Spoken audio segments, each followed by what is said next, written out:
You gotta. Nobody understands what it takes to edit, especially video podcasts. So that's another thing I think people think is just super easy. We couldn't chart like that if we was over a certain age when we were growing up. So why is it why did that phenomenon happen? The legends of the game, as long as they keep doing it, are always going to be relevant because they started from the beginning and they've been changing it. And Prince was the socially conscious Michael Jackson. They're both iconic. Both iconic. But Prince. Michael Jackson was pretty socially conscious too. He had his moments. He didn't really care about us, Michael. If you could break it down in like 3 tips that you tell folks, like up-and-coming content creators or those that want to podcast. Really pay attention to being authentic and honest. Everybody wants to be believed when they say something. You're saying stuff all day, every day on your social media. Be believed.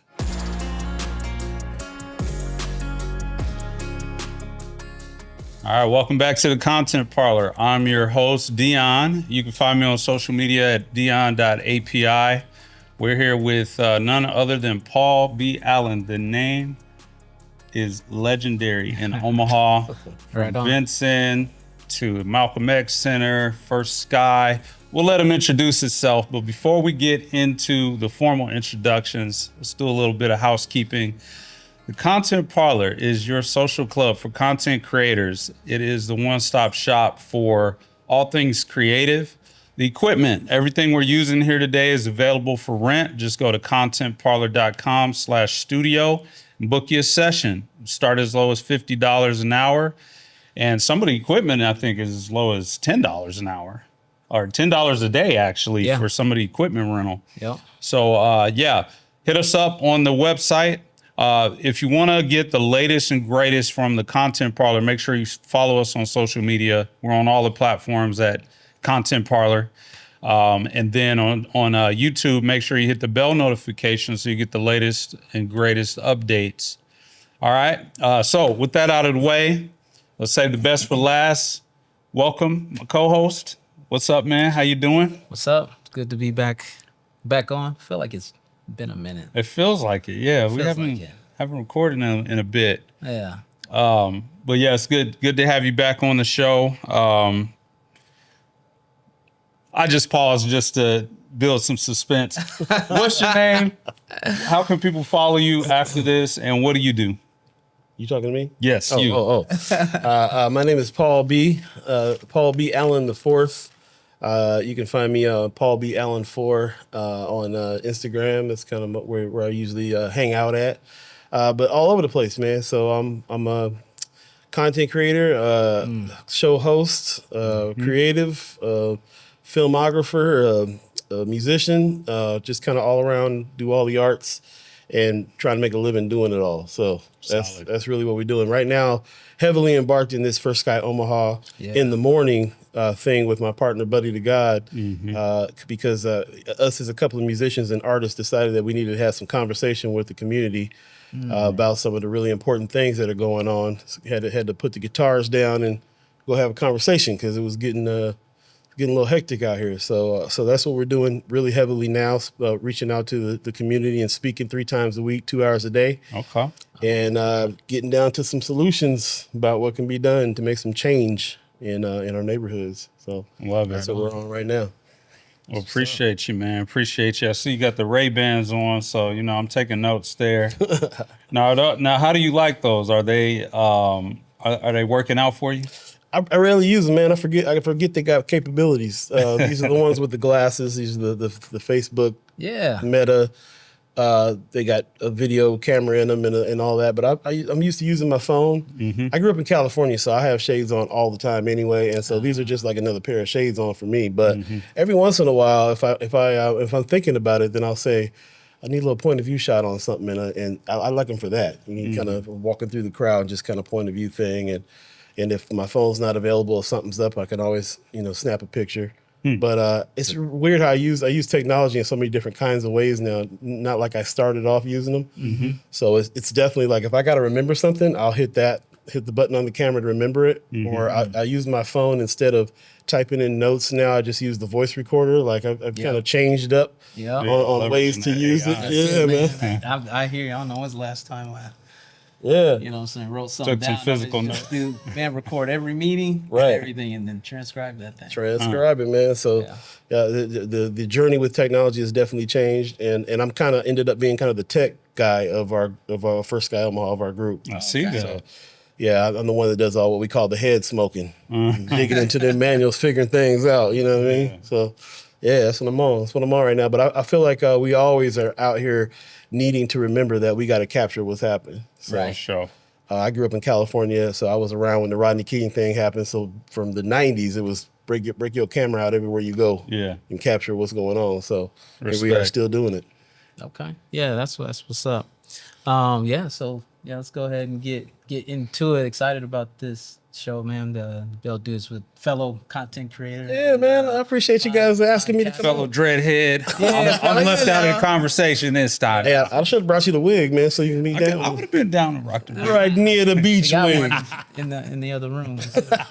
Ride it out. That's what's up. Yeah, but so I know you stay up to with all the current things and everything that's going on. Is there anything, you know what I'm saying, that that caught your eye like this week? I'm still kind of high off of Native Omaha days, to be honest. I'm still relishing that beautiful week we had. You know what I'm saying? And what's sticking with me is that last jam session at Dreamland Park on Sunday night. Mario Corbino and those guys. Yeah. All of the bands, everybody who I've played with since I've been in Omaha was up on stage except me. And I was like, I got to change my life. You know what I'm saying? Like, what am I doing not up here jamming with these guys? So just thinking about that, thinking about how music has been my beacon all my life. And we're so caught up with business and what we're doing right now that I don't get to do a lot of creative when it comes to that side of it. But I'm about to drop some things off so I can, because you gotta buy out the time, bro. Like some things just gotta go away so you can do what you gotta do and be you, you know? So that's what it is right now. I think the last couple of projects that I've been on for the past 6-7 years now has really taken me away from the things that I do. So I've been on this journey to get back to me, with my tribe. I've had a musical family all my life. Band practice 2-3 times a week since I was a teenager. I don't have that musical family anymore. So there's some things I gotta sit down and get back to a little bit, and that's what I'm going through now. So I'm letting the spirit of what happened with Native Omaha days just keep me hyped in that direction.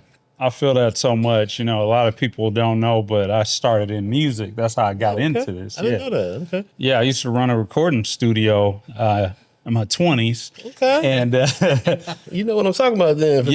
Yeah, Leo was my business partner. When I say that, a lot of people kind of legitimizes it because folks know that if they don't know me through music, they'll know him through music. Ooh. But yeah, we used to be business partners. Okay, that's what's up. And it's 100% love for the brother.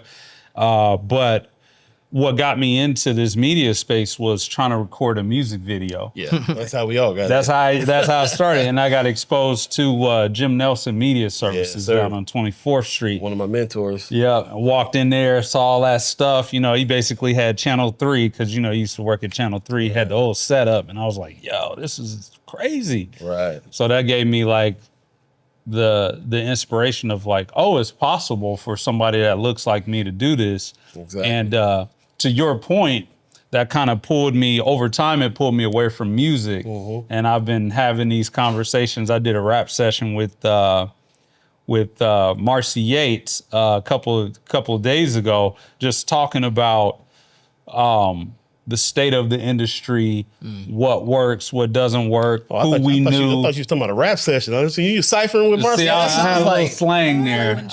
You see, and that could be clipped, and then it'll sound like I said something I didn't say.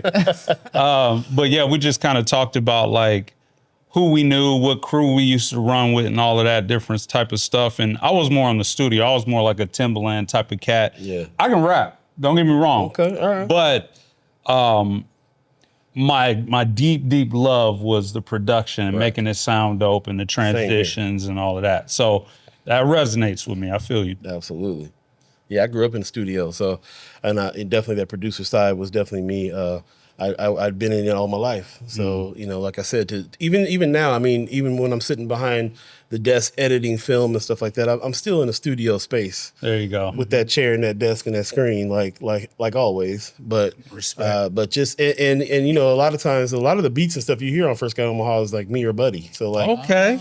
Yeah. So you know, so we y'all heard it still here dabble. That's fire. Dabble. Yeah.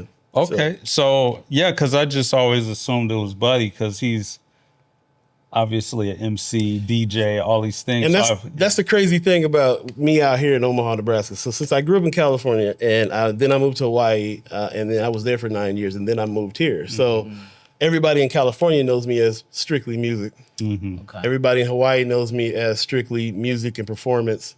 And when I got here, things just changed up. I jumped out and was playing music with people around town, but quickly moved into you know, what we were doing with film and videos and stuff like that. And now everybody kind of knows me as that instead of like what I do. I'll sit down and do something. They're just like, whoa, where'd that come from? Yeah, I got interesting. I got tracks. Okay.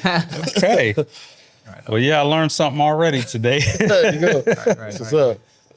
So you touched on a little bit in your introduction, like first guy, and kind of how y'all got into it. But like, what was like that moment where, you know, because a lot of people talk about things and talk about what they want to do. Yeah. But what was that moment where it was like, yeah, we're about to start this. We're gonna create this. You know, it started back in the Mind and Soul days. So what happened was I was on my way back to California, but somebody offered me the job to be program director for a radio station that they were building at Malcolm X Memorial Foundation.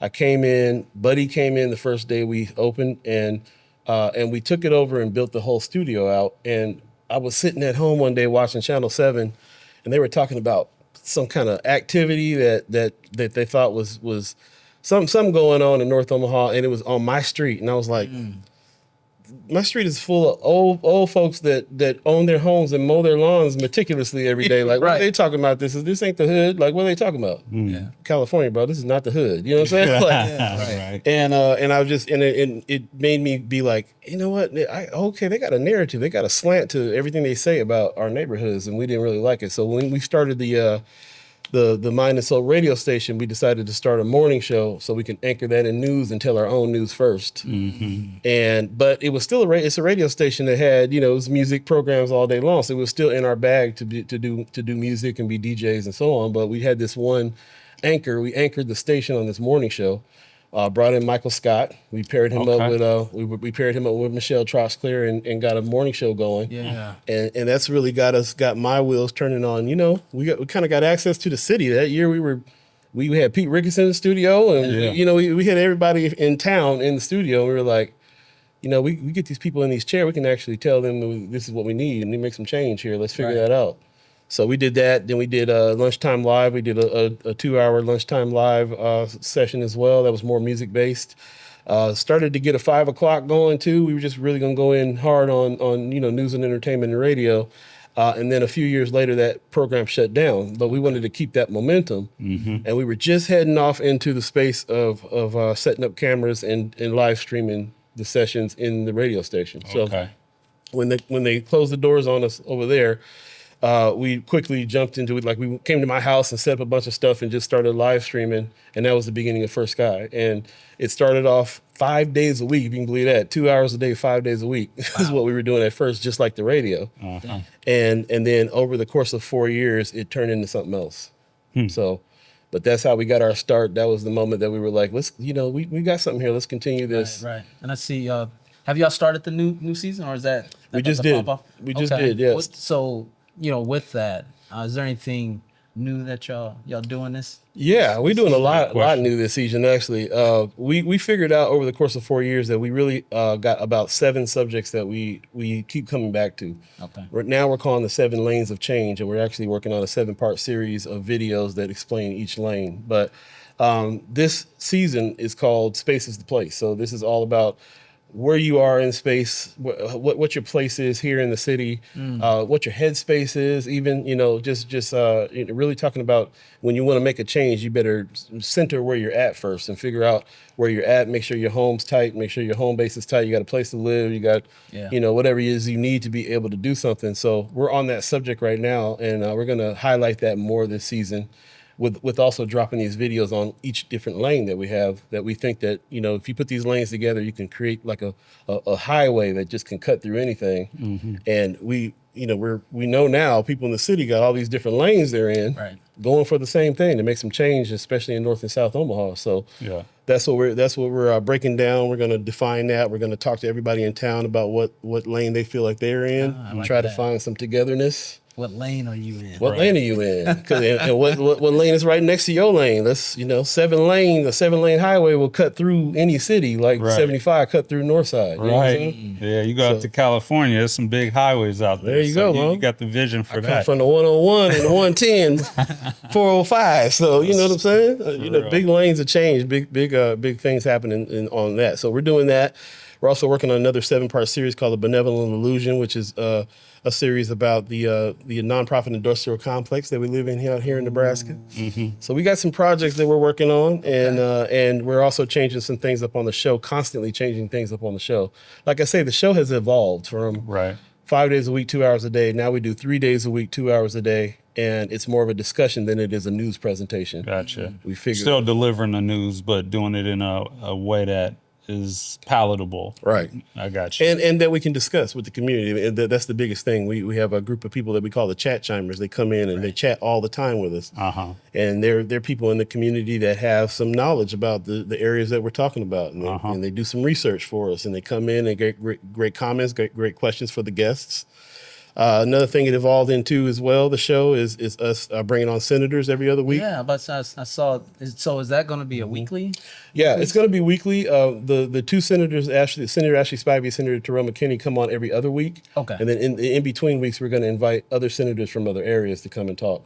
And if they do, they do. If they don't, they don't. But we'll see. So, but it's really helped to teach people about the unicameral and local politics and what's really going on for laws to be changed. Yeah, there's just there's so much. Like this last session, there's so much information out there. It's like, okay, I see all these folks, I hear all these but what does that mean? How does that impact me, my neighborhood, it's a lot to navigate. My livelihood? It's like it's a lot to navigate and try to dissect. So true, man. And these things affect us personally, us, our kids, our families. Seriously. Local politics is not being paid attention to enough, because forget who the president is. Local politics is what, tells you where you can take your kid on the weekend and all that. Right. Yeah. You definitely need to get more engaged in that. So that's powerful. Yeah. That y'all doing that. So unpack that a little bit. So as your programming has changed, you've got a really big sample size of people that you brought on from different backgrounds. What's the mindset in terms of business and enterprise and growing the city and just people working together? What's the mindset here that you would say, I'll just put it like this. What are the top 2 things that need to change for Omaha to really become that place where the growth potential can happen? Personally, I would say more of a infrastructure, monetary power, economic development. There needs to be more of an influx of money that comes into North Omaha to be able to build business and create some new infrastructures. Money. That's the number one thing. The second thing, along with that, is if the money's coming in, then we better get together about it. Mm-hmm. So that's right. Our whole motto at First Sky Omaha is no competition. This is all collaboration. Not just that there's enough for all of us, but that's just the way to work. Even if there wasn't enough for all of us, it's just the way to work. Mm-hmm. You can't do anything bigger than yourself for the 2 people you got unless you expand out and build it out. So we got to find some solidarity, and then if an influx of money comes in, we kind of know what to do with it, and we can kind of make some change that way. That's kind of my top 2. I feel that, yeah, because you touched on the nonprofit thing and the conglomerate / institution here, and it seems like money seems to really only flow through the nonprofit channels at scale. Right. So as you've talked to the senators and things, is that a political thing, or is that just we've just always done it that way, and we just need to change our habits? It's a combination of all of it. Politically, there's not a lot of will to change things in our neighborhoods, and so family foundations and other people have to kind of kick in and help. And really, when they're kicking in to help, they're doing it for a tax write-off. They're helping. We are also in that situation as well, but we chose to go the for-profit route instead of the nonprofit route, even though we work in nonprofit news and we kind of help build out what nonprofit news is today. We were in those early meetings when Flatwater Free Press was coming up, and we were the first ones to receive nonprofit dollars for the news program at Mind and Soul at Malcolm X Memorial Foundation. So the idea started coming together where these foundations and people that were the philanthropy of the city decided that things are getting funny with news. There's a war on news. There's a lot of fake news out here. Newspapers in small towns are going away. Maybe we should give some money to nonprofit news.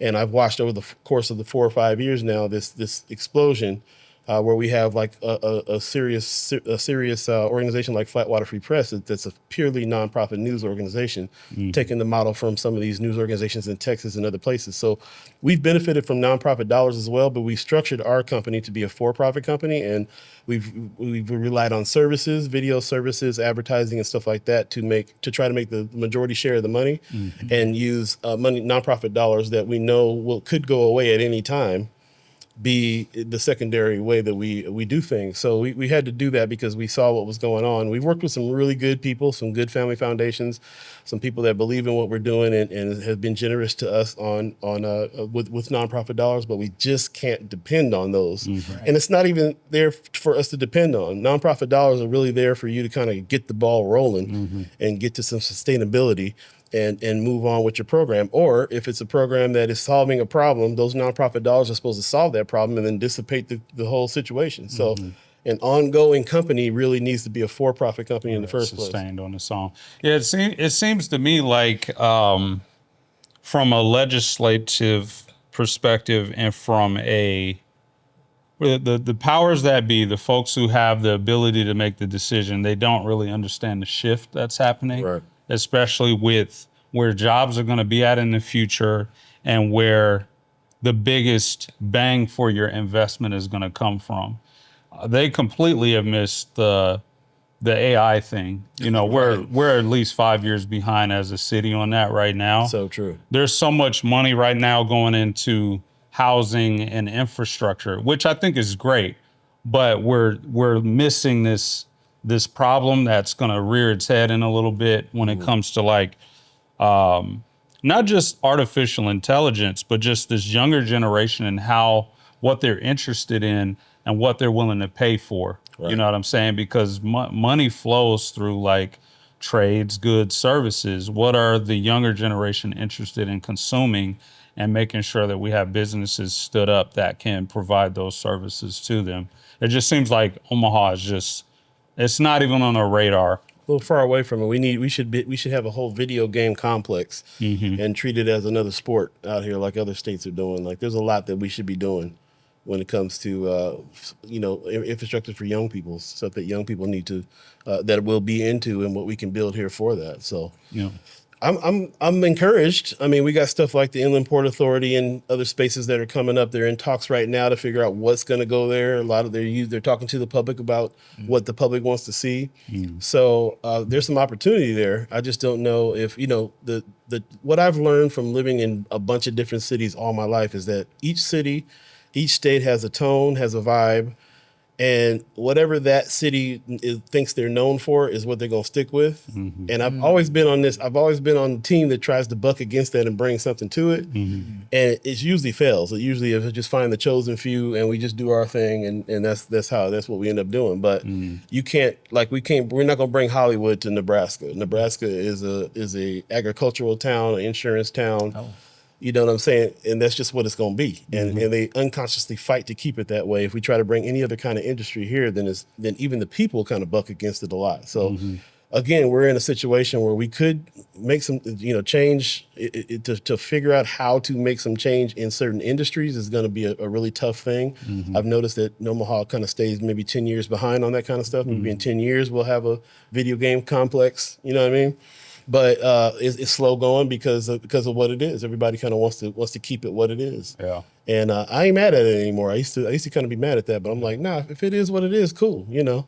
There's other places in the world. Unfortunately, you're gonna lose some young folks to Atlanta and other places that do this stuff they want to do. Right. But you'll keep some that want to be here and be farmers and stuff. You know what I'm saying? Farmer content creators. Yeah. There's a cat out here. He's got a pretty big following. He's a farmer. So shout out. We'll put his name up on the screen, but shout out farmer content creators. I mean, as far as like content creation is concerned, though, every industry, everybody needs it, even the farmers. Right. Like that's just something that's just a way to do business now. It's like back in the day, you couldn't do business without a website. Right. Now you can't do business without a social media presence and some and your marketing and your positioning and your image is all contained right there in the social media presence. So everybody got to have a podcast now, like everybody used to have to have a website before. Yeah, and when you were talking about the nonprofit news and how a lot of investment's been going in there, but yeah, it's like how many people are getting their information from podcasts? Everybody. Right. We've done surveys now. Everybody. Okay. We got a survey out right now. How do you get your news? People watch a podcast or see something on social media. People go, let me go look at my trusted source and see if this is for real. Yeah. So what is? I mean, that's kind of wild, right? Yeah. It's like, what does that do? What's the impact of that? Well, I think one of the things that it does is it doesn't allow for us to have collective knowledge. Like back in the day, you watched the news and everybody saw what was on the news, and it may have been slanted and tainted, but everybody knew what was going on. Everybody got their silos of what's going on now. So one of the problems is we have to spend a bunch of time trying to get on the same page now, not like we used to have to do. So that's one of the things that happens with that. That's a good point. Yeah.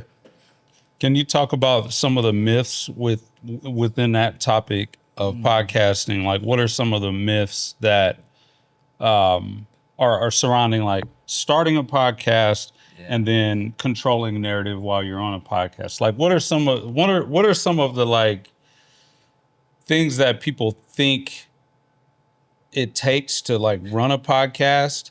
And like what it actually takes to run a podcast. I think people think running a podcast is easy because on the surface they see a couple talking heads just talking. Yeah. And a lot of people make the mistake when they start a podcast that they meander around. They don't got a subject matter. They don't put any pre-production together for that with an outline like you guys provided. They just get on there and start talking. And I think that's a bad way to go. They also underestimate the kind of technology it takes to do that. They don't factor in that people who are recording your podcast are people that work in music studios and people that know how to work, boards. And if you got a video podcast, people know how to work cameras. They don't realize they don't realize that it's not a separate thing than any other kind of media production that happens. Whether you're making a film, you're making a video, you're making a recording.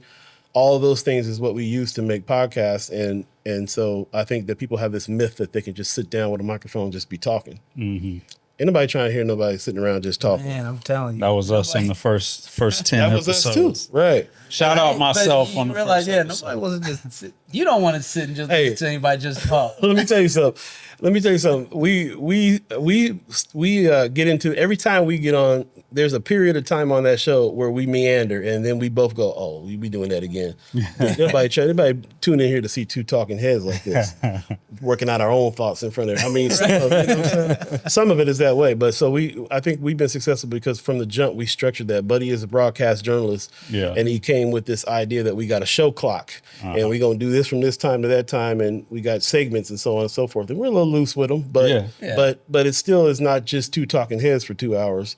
But we still got to fight that. Even now, after 4 years, we still like, hey, we're doing that talking head thing. Let's get back to it, Yeah, I agree with those myths. I think some of the folks that are starting podcasts, I think you get into burnout really quickly, especially when you don't understand the editing process. Right. Because unless our setup is really advanced. It's not necessary to run a podcast like this, but there are simpler ways to run it. And I think like one thing I would suggest to people starting a podcast is just start with one camera. If you're not technical, so you don't have to switch camera angles, you don't have to deal with all of that technical stuff, because the editing and merging 2 clips and 4 clips together and syncing audio and all of that stuff, it causes you to burn out. And I know that because we've tried to do this a few times. Right. This isn't our first time. We had the Stable Grace show. Okay. We had, what do we have before this? We had it wasn't called the Content Parlor. It was called Off Corporate. Off Corporate. We had Off Corporate. Off Corporate. And so we've tried to interview people and do this thing, but we didn't know what we was doing. Great American Food Conquest. The Food Conquest. We did food reviews. Yeah, I like that one. So just trying to figure, and somebody didn't took Great American and put something on the end of it. Did they? I know they took it from. Oh man, local. I don't know if it was local. It might have been local, but yeah, I think you're definitely right about those myths. And then the other myth is that you can just put it up somewhere and that's that. No advertising, no marketing. People will just see it. Right. They just gonna see it, and that's gonna be that. You gotta like putting up a website and think somebody's just gonna find it. It's gonna come to it, right? Right. Yeah. So I think that's the other myth. I like what you're saying about that. They think, that you got to have a subject. You got to have something that appeals. They don't think that they think you just get on and talk and you don't have to do some A/B comparisons. You don't have to see what works with your audience. Go back and look at your stats. Yeah. There's a lot to it. Yeah. And I think that people think that it's not, because you see people just pontificating on, you're just sitting there talking in the microphone like that. Yeah. And the editing part too. Nobody thinks that nobody understands what it takes to edit, especially video podcasts. So that's another thing I think people think is just super easy.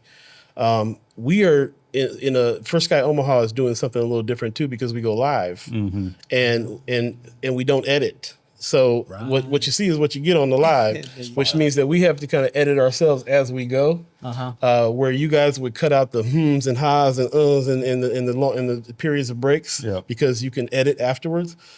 We have to try to figure out how to cut down on what I call the word whiskers ourselves live, like all the and I. You notice me and Buddy do it a lot, because it's tough to keep that situation going where you you can flow with what you're saying and it can sound good. But we have found that doing live our lane of doing it live is working in a big way, because it's very present. They know that what's happening is happening right now in front of you. It's the closest thing to having a face-to-face conversation. And it's super, super honest and authentic, which everybody is after right now because of the state that we're in with the inauthenticity of everything that's around us all the time. Like, to have an authentic conversation, I'm sitting here thinking of Eggs and Grits podcast right now. I mean, them brothers just be sitting on there talking and in the moment, thinking in the moment about what's happening and being able to translate that out to where it's clear to your audience, and you don't got to do a whole bunch of cutting.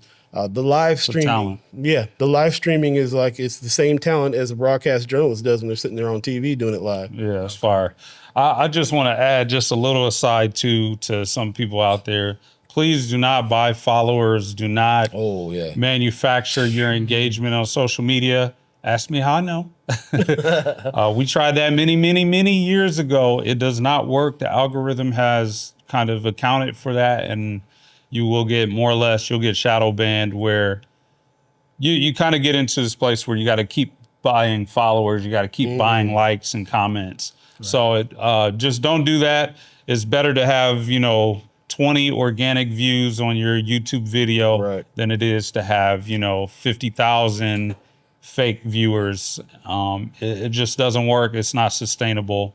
Just not worth the trouble. It's inauthentic, and it doesn't lend towards you being a trusted source.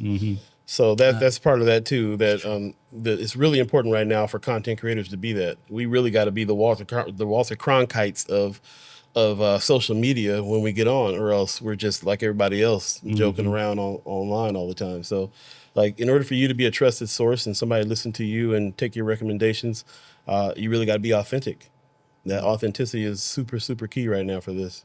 It's good. Right on. And you said you think everybody should have a podcast? Yeah, I think it's kind of in the zeitgeist. It's not a thought that I have. I think that everybody is feeling in the same way that they used to feel they got to have a website for their business, that they got to have a podcast for their business. Okay. Because they're watching podcasts all day, every day. They're listening to podcasts all day, every day. They're understanding businesses by watching that business's podcast. And so if they got one, if they feel like they have a business, they feel like this is how they're going to get that out. This is the new marketing. This is the new advertising. Yeah. It's not just put an ad out on the Super Bowl, halftime show. It's like, now it's like you got to have an ongoing conversation about the business and the industry you're in to provide some value to people and know who you are. And I think everybody's feeling that, and everybody's kind of trying to do that. Yeah. Yeah. We get hit up all the time for help. That's smart. I think too, the cheap cameras, cheap high quality cameras, right. Cheap high quality microphones has made it so that and the internet has made it so that traditional media and traditional news just doesn't work anymore. Right. And so, I mean, what is news now is everybody's personal opinion kind of compiled together. It makes up people's overall opinion about politics, overall opinion about, this type of restaurant or that. It's all coming from the collective opinion of the general public. So the more polished your content is, the more you contribute to that, and people want to listen to what you have to say. Because I know some podcasters that ain't got no authority in their space, and they're doing numbers. I mean, the biggest podcasters in the world have no authority in their space, and they're doing numbers. Oof. Kai Cenat ain't talking about nothing. Ooh. Yeah, but he's the biggest podcaster on earth. Oh man! Point blank. Period. If that cat decided, you know what, I'm a really disseminate some real information for people to come up, he'd be the most powerful dude on the planet right now because he got that audience. Of course, if he started going that route, he wouldn't be as entertaining and people would start dropping off. That's the thing. We talk about those conversations in the office all the time. It's like, if you don't appeal to a pop culture aesthetic, you're just not going to do the numbers. And you got to choose. Either you want the numbers and you're going to do a pop culture route, which that's a lane. But if you really want to be delivering some content, more than likely your numbers going to be lower. So we got this thing that we're doing now called Content Creators Camp. And this is exactly what we address. We just finished up. As a matter of fact, our last Content Creator Camp class for this 4-week period is tomorrow. And we're this is kind of what the curriculum's about is people that are already doing content creation, for the numbers and so on, for the entertainment value. If they apply some tenets of journalism to what they're doing, then they can be a trusted source, and then they can do all the things that you do to create content and to be entertaining. But also they know that you're telling the truth, and you're relaying some information that is very helpful. Mm-hmm. So there's a way that the future is that the future, even in news, like news. The newspaper is laying off people all the time. Mm-hmm. We just did a story this morning about a news group that is canceling about 7 or 8 newspapers across the Midwest. Mm-hmm. They're shutting them down in these little small towns because there's no money there. So where's the money at? Monetizing your YouTube channel. Mm-hmm. Content creators, these guys are the ones that are making the money in the media space. Mm-hmm. So if we can infuse some journalism into that sphere where you can go there and actually get some real information and know that it's trusted, know that they check with 2 sources, know that they did the due diligence, and they're telling you something that's useful, then you can be entertained and get your information at the same time, like Jon Stewart. Mm-hmm. I feel like there's a very, very strong possibility that we will collaborate in the future. Oh. Y'all heard it here first. For sure. Yeah. Because we have a lot of overlap with trying to help these content creators. Now, I feel like you guys offer something we just can't offer. Right. The journalism, those tenets, that's your expertise, experience on the live side of things. But putting that together, I just feel like there's going to be something special that comes out of that. It has to be. That's we're pulling things together now. Like I said, we have a event in October that we're trying to pull everybody together that does content creation, that does also on the tech side, on the news side. We got to put everybody in the same room so we can have conversations to figure out how we can bring all that together, collab. There we go. And what's the date on that event? October the 18th is the date. Okay. And it's invitations. We're going to send out invitations for it, but basically it's like the whole scene. We'll give out some awards. We'll have some entertainment there, and really kind of juxtapose people that are doing mainstream news and with the people that are doing alternative news, and recognizing the people that are using media and social media and content creation in order to disseminate news and really help you know, there's people out there like that's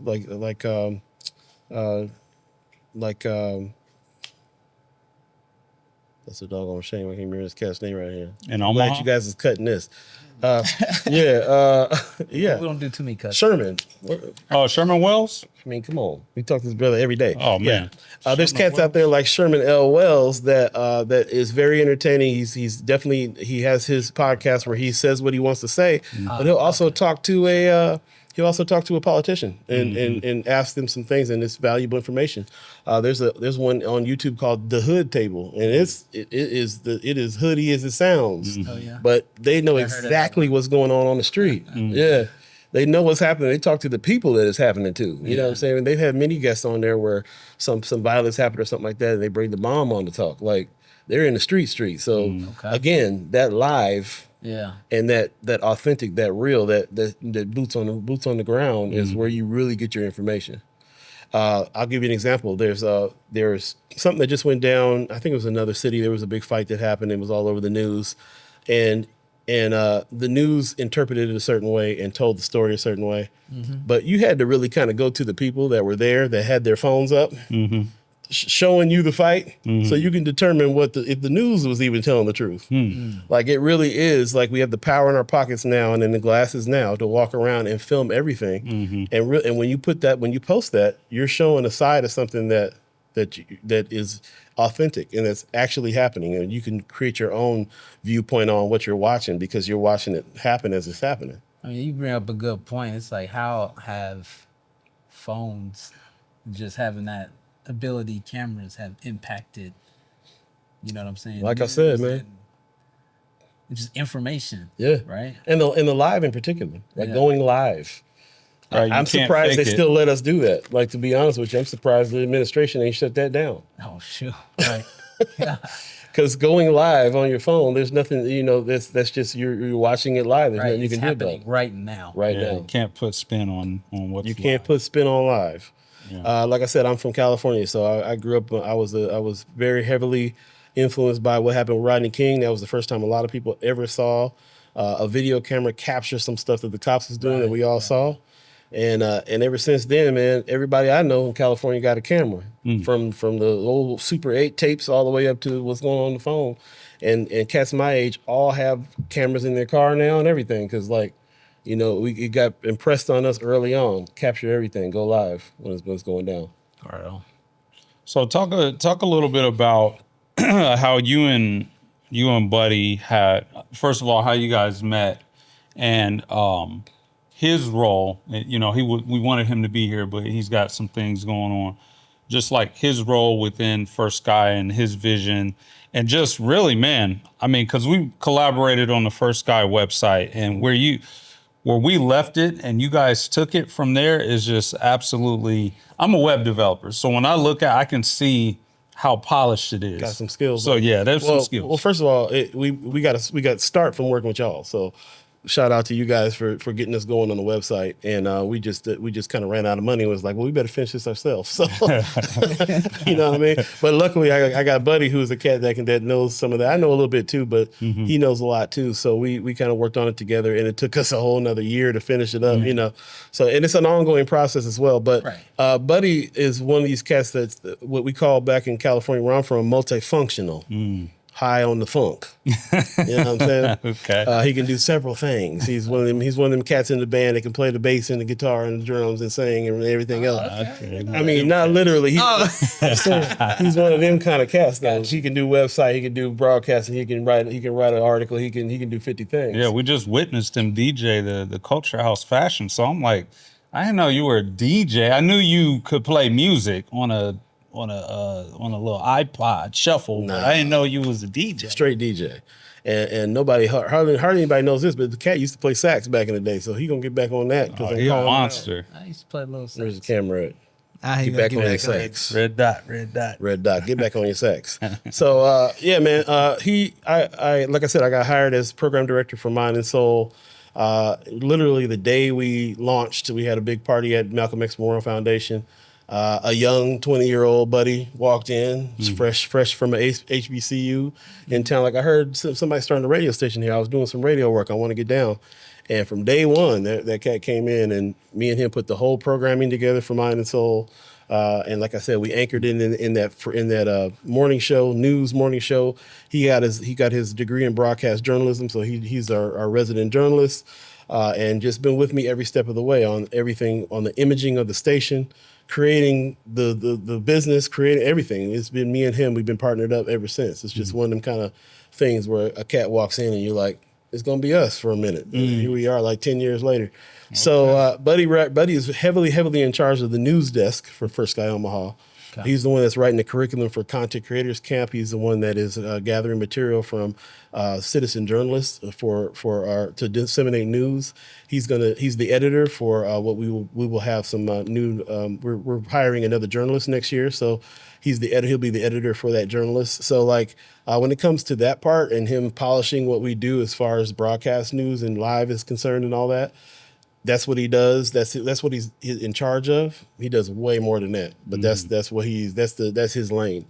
But like I said, me and him built this whole thing together. So it's all the tech. It's building out the show clock for the show, talking to guests, bringing on guests, so on and so forth. Yeah, we do. Right. We kind of just do it all together. Yeah, and I know it's like, so in total, how many years have y'all been doing? Yeah, 2016. So 2017 is when the Mind and Soul started. So yeah, because that was the old leadership in Malcolm X. It was, yeah. That was when Sharif was there. Yeah, Sharif was still there. We had Brother Taylor, mentors. You know what I'm saying? Okay.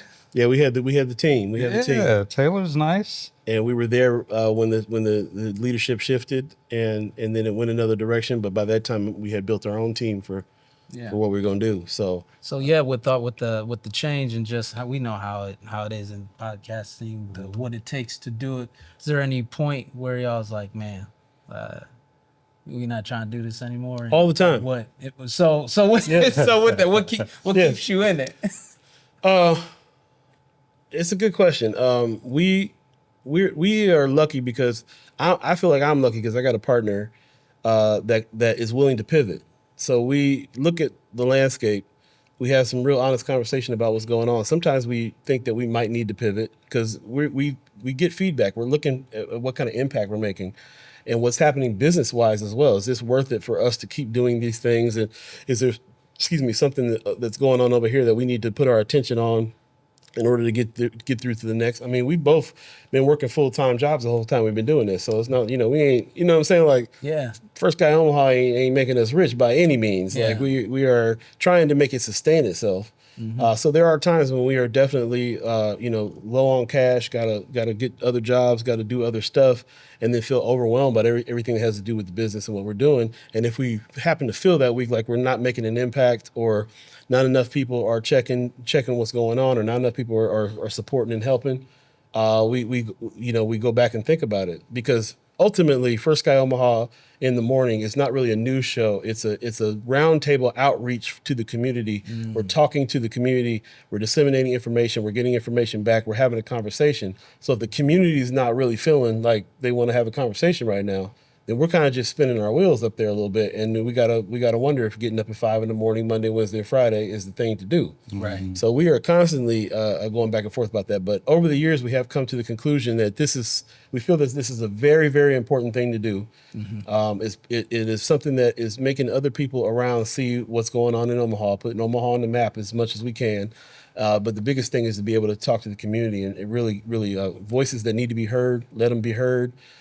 Education, things that are happening around us that we need to teach. We need to teach ourselves and teach people. Like I said, that's why we have the senators on. Teaching about the unicameral. Like, all these things are very, very important. We always come to some point where we're like, man, we gotta get Ricketts out of here, or whoever, And so so now we're talking to people about the reasons why you need to put boots to the roots and make something happen. Ultimately, we decided that even if we just had to do this, on the strength, then we would just do it, because it's a communication to our people. We're staying grounded with the people, doing what we're doing, and we're going to keep doing it now. It might change iterations, Said we went from 5 days a week to 3 days a week. Last season, we were down 2 days a week. We had to bring the third day back because the people were like, nah, we need 3 days. That's what you like to hear? Right. We went down to 1 hour per show last season 2, and then people were like, "Nah, we need 2, maybe 3," because we're all content creators. We're thinking like, "What's the attention span of these people watching this?" Well, It's the content. you can't tell me that people have a short attention span these days. People are watching 3-hour shows, man, 3-hour pieces of content. For real.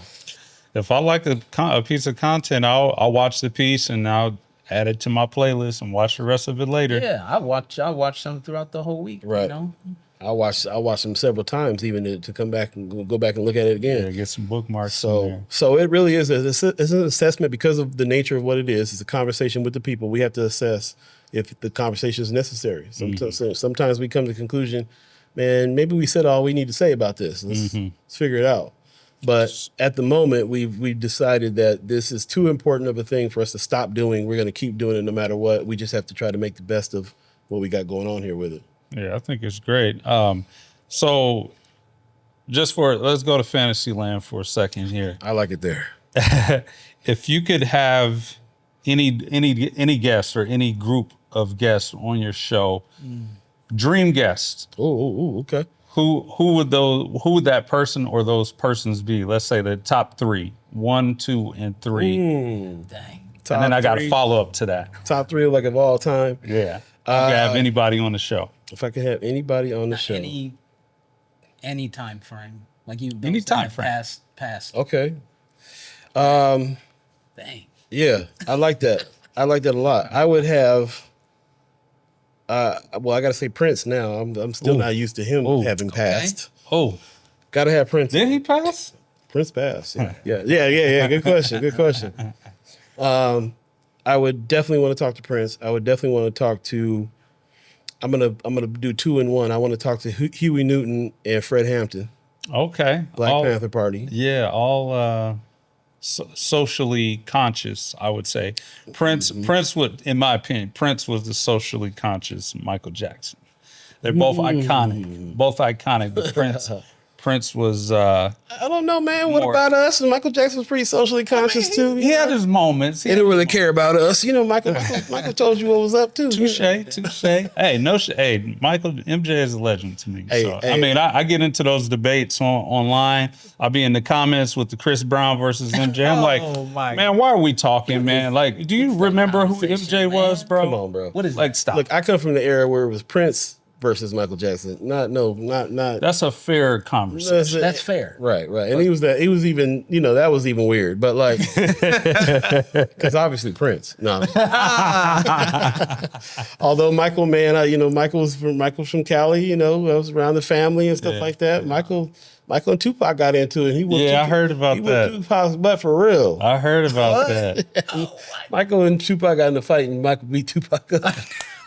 First time I heard that. Yeah. Michael used to hang with. He used to hang. Okay. He was out there blowing it up for real. Yeah, Gary, Indiana ain't no joke, punk. Right? Oh my gosh, that's crazy. That's crazy. Gary, First time I heard that right here. I can't wait to tell you the story on that. But I will say, I definitely would talk to Prince. I definitely would talk to Huey and Fred. The third person, I'm going to try to pick somebody alive that I really would love to talk to now. Who would be my ideal guest to have on? Man, that's a tough one. I think probably Andre 3. Ooh, 3K is a good one. Very interesting. I really want to. I feel like, and I almost said John Coltrane because I wanted that kind of spirit. So Andre's here, and I wanted to pick somebody alive. And he got the same spirit as John Coltrane as far as I'm concerned. So, Prince to me is the ultimate musician. He's the ultimate artist and business person. He's the greatest mix of the two that I know. And I need to pick his brain about that for real. Also, and then of course of the conscious and the movement individuals like Fred and Huey, and how they designed the Black Panther Party, what they did to bring that about and why. And then also Andre 3, because I need to also talk about the Love Supreme, the pure artistry, and how to live that pure artist life.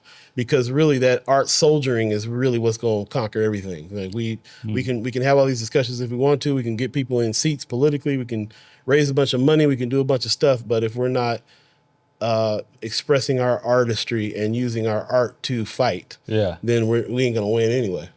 That's my favorite part about 3 Stacks is he wouldn't let anybody steal the essence from him. No matter what. Yeah, he kept building. He never let anybody take his essence away. The money, the opportunities, you could just tell he'd said no to stuff that he could have made a lot of money off of. Bro, I was in a festival in California once when it's back in the Stankonia days. So he had on like silver pants and a green wig or something. And he was out there doing his thing, and he stopped and he says, "Hey, everybody out there, how many people love hip hop?" Crowd went crazy. And then he said, "How many people want to say F hip hop? We gonna do something new?" Everybody was like, I don't know. Everybody kind of booed a little bit, and he got. I seen him get flustered and go, "Yeah, that's what I thought. Y'all ain't ready." And kind of like I was like, "Oh, okay." You know, he was a man after my heart, just seeing that. And then he was like, and it was like, to me, that was the point at which he was like, "I'm just gonna go all the way out and out of space. Then let's just do that. Right. Let's just do that." So to find, to me, he's one of the most courageous people that I witnessed. That is just like, even when your people are gonna be against you about something, man, stay true to your art, bro. Do what you're gonna do.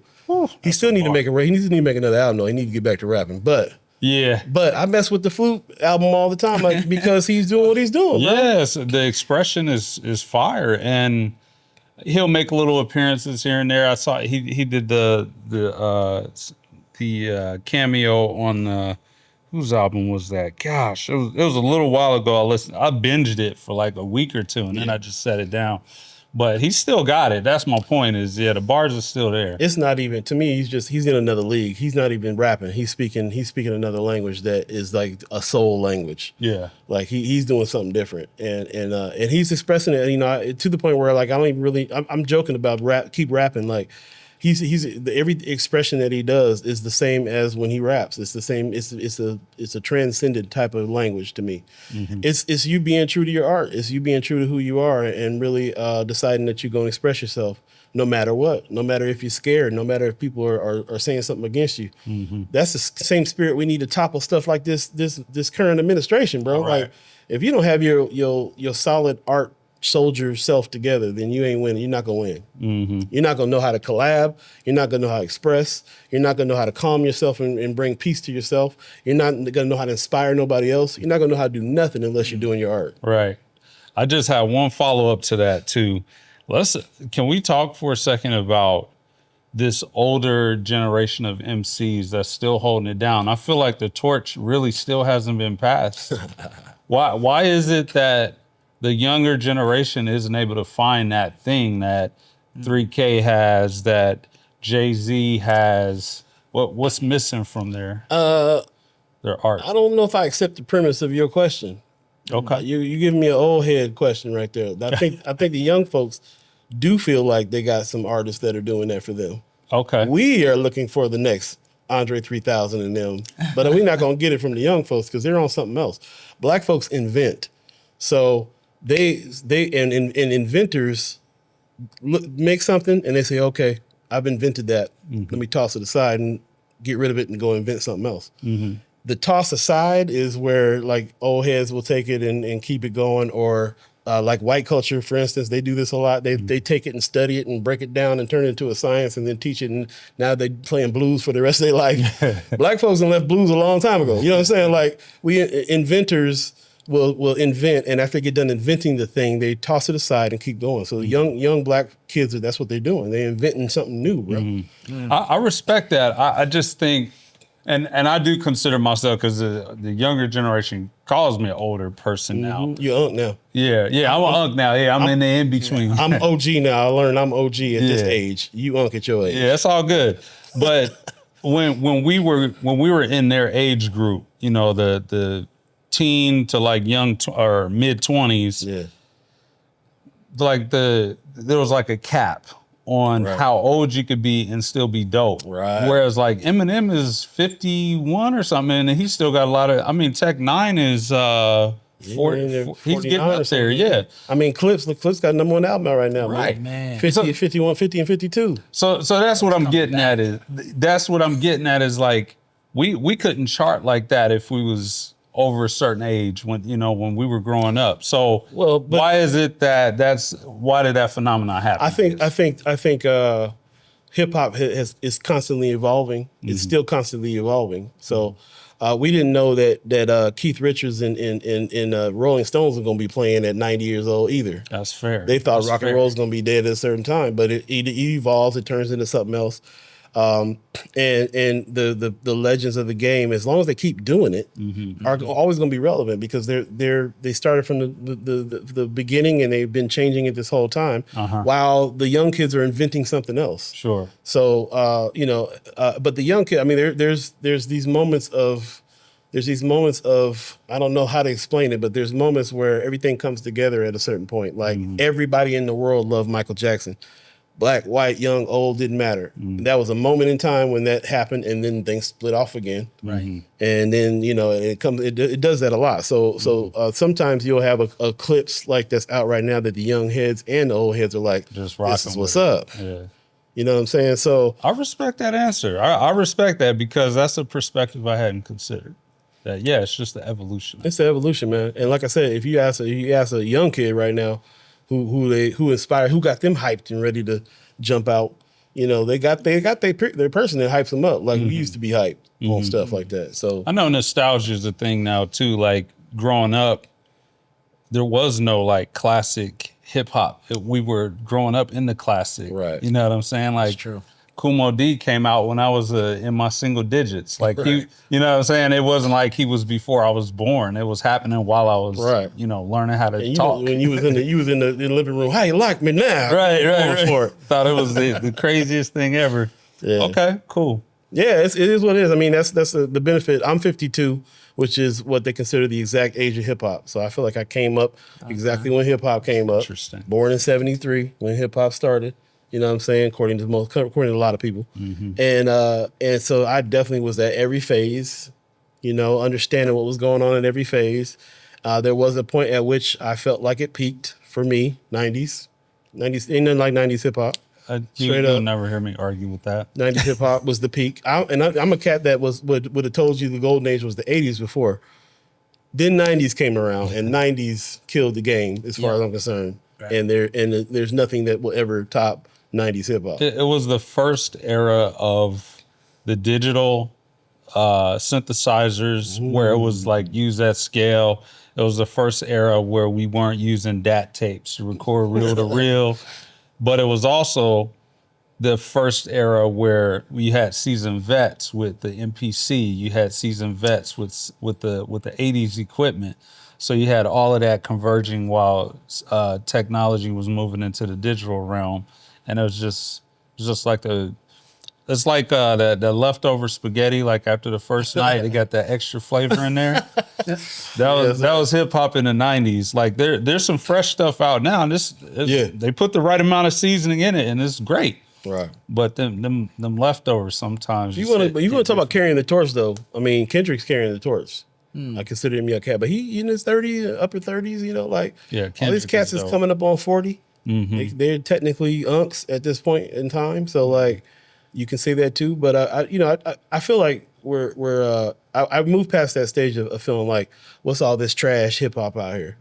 There's a lot of good stuff happening like on so many different levels, and even levels that I'm not quite understanding. But I do this thing, like I just did this thing recently out in Native Omaha days, rounding back to that. Some young kids was out with a car blasting some real young people music. Okay. And I got to watch them react to it, which helped me understand the music better. With the way they moved and got hyped, I was like, oh, okay, I'm getting what you're hearing here a little bit better. If I'm just sitting at home, I'm like, this don't sound like Jay Dilla to me. You know what I'm saying? Like, but if I'm watching these kids vibe to it and I'm seeing how they vibe, how they move, how they express themselves, then I'm going, oh, okay, I get how you feeling this beat. I feel the beat a little bit different now because I'm watching you feel it. So it's the interaction with the young kids, the young cats too, man, that is so super important on every level, not just musically, but in the way we're trying to build these content creators and citizen journalists. These young kids that are mastering being on TikTok. Yeah. If they could be trusted sources in their neighborhood and really show what's happening and really spread some information, they could be vital. They could be soldiers in this game. Right on. So what you guys are doing and what we're trying to do with getting people media literate and be able to use it the way they need to use it. We like a part of our content creator course is all about being the trusted source. First of all, in Omaha, I feel like young black boys sometimes have a problem, boys especially have a problem with feeling like they can be up in places. So we got to teach them, you're allowed in this room. You can go talk to the mayor. You can be here. So first of all, feel like you can be here. Second of all, be a trusted source. Your rep is incredible. Every time you do anything, if you get on social media and start arguing with somebody in the chat, people are looking at that. If you're wilding out saying crazy stuff, they're not going to trust you when you got something important to say. Right. We got to teach that first, then round that out with the skills that they got already on content creation, and then give them the tenets of journalism so they can. And everybody needs this. Everybody is what we call news gang. It's the most gangster thing in the world to tell the truth. It's the most gangster thing in the world to stand up and say what it is for real, and to go find out and relay that information. And truth is, there's an attack on truth. So it really is gangster to do this. So and everybody needs it. We're all on social media. Don't you want to be a trusted source while you're on it? Right. So shout out D1 D Smoke from California. Hey. Right on. With that, so what are, we always want to, I mean, a lot of gyms have been dropped, but if you could break it down in 3 tips or something that you tell folks up-and-coming content creators or those that want to podcast, what are 3? Yeah, 3 tips. I would say really pay attention to being authentic and honest. Really be and trustworthy and a trusted source. It's important what it is you say so that people can believe you. Everybody wants to be believed when they say something. You're saying stuff all day, every day on your social media. Be believed. So work on that. Also, I would say put in the work on learning the tech. Okay. Understanding technique. There's millions of books out there on movie making, on audio recording. Take some courses. I got my audio visual communications associate's degree from Metropolitan Community College. I learned at community college on a lot of the tech stuff. Nice. They got a great program for that. Learn the tech stuff. And then also I would say, listen to your audience. It's not just about you pontificating everything all the time. You got to talk to your audience, find out what they want to know, and be willing to get that information, give that to them. What is it they want to hear? What's working? Why would they want to listen to you? It's not just about you saying something that you know. It's about you relaying information to people that need to hear it. And they'll tell you why if you ask. So the outreach part, the tech part, and first of all, just becoming a voice, having a voice, becoming a trusted source in the first place. Those are my 3 top tips. Right on. Solid. Yeah, this has been a real treat having you on, a fellow content creator, not only from a cameras and lighting and all of that standpoint, not even just from a music standpoint, but a real podcaster. I think you might be the first who's more seasoned than us. So I've learned a lot today in each segment. Hopefully we challenged you with some of our questions. Yeah, man, absolutely. We got to have you back on, especially next time Buddy's around. We got to have both of you guys on to talk about some stuff. Sounds good. We could do it on First Sky. I'm just saying, we do invites. He could invite us on. Absolutely. You guys coming up next on First Sky for sure, bro. Okay, y'all heard it here first. That's going to do it for this episode. If you like this episode, make sure you leave a comment below the video. Show some love to my man, Paul B. Allen, the 14th? The 4th. And we will see you guys on the next episode. Peace. All right.